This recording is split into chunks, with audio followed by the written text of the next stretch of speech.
Salah satu komoditi yang kami andalkan agar bisa dikembangkan di wilayah dataran rendah ini.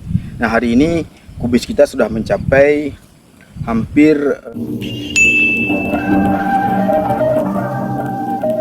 Assalamualaikum warahmatullahi wabarakatuh. Selamat datang di channel Rumah Tani Amiruddin. Teman-teman, hari ini kita akan coba melihat bagaimana sih cara kami mengendalikan ulat geraya di tanaman kol serta pencegahan dari sejak dini. Nah, perlu diketahui sebenarnya kami di sini tidak banyak menggunakan jenis pestisida ya. Di sini hanya kami gunakan dua jenis, yaitu fungisida dan insektisida. Nah, untuk insektisida di Rumah Tani Amiruddin ini kami menggunakan jenis merek dagang Alika ya. Nah, ini dia pemberian interval waktu yang kami lakukan untuk pemberian Alika ini adalah 7 hari sekali atau seminggu sekali. Nah, tujuan daripada pemberian Alika ini adalah untuk mencegah terjadinya serangan ulat geraya pada tanaman kubis atau kol. Nah, itu kita bisa lihat sampai ke sana itu adalah tanaman kubis yang kami budidayakan yang masih berumur 45 hari ya, yang masih berumur 45 hari.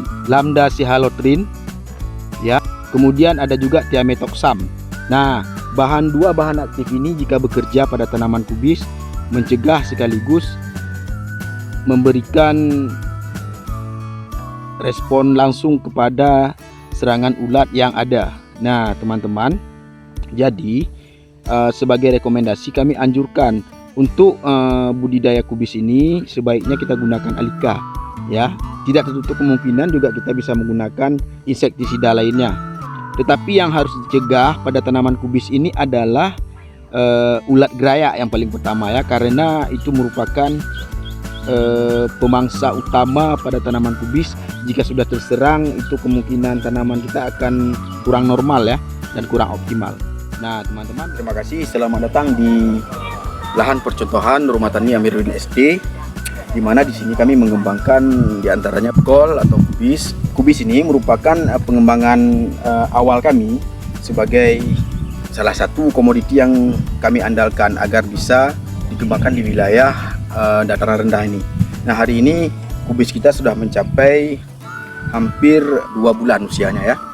Untuk perlakuannya di sini kita tetap prinsip awal dengan komitmen awal.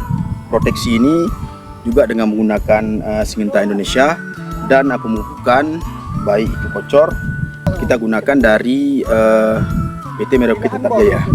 Nah, itu dia kira-kira. Tetapi di sini juga kita coba kombinasi dengan beberapa zat perangsang ya. Tujuannya adalah untuk merespon pertumbuhan kubis ini bisa terus optimal di lingkungan kita, khususnya di Aceh Barat ini. Mungkin itu saja kira-kira penyampaian saya. Sekian, terima kasih. Assalamualaikum warahmatullahi wabarakatuh.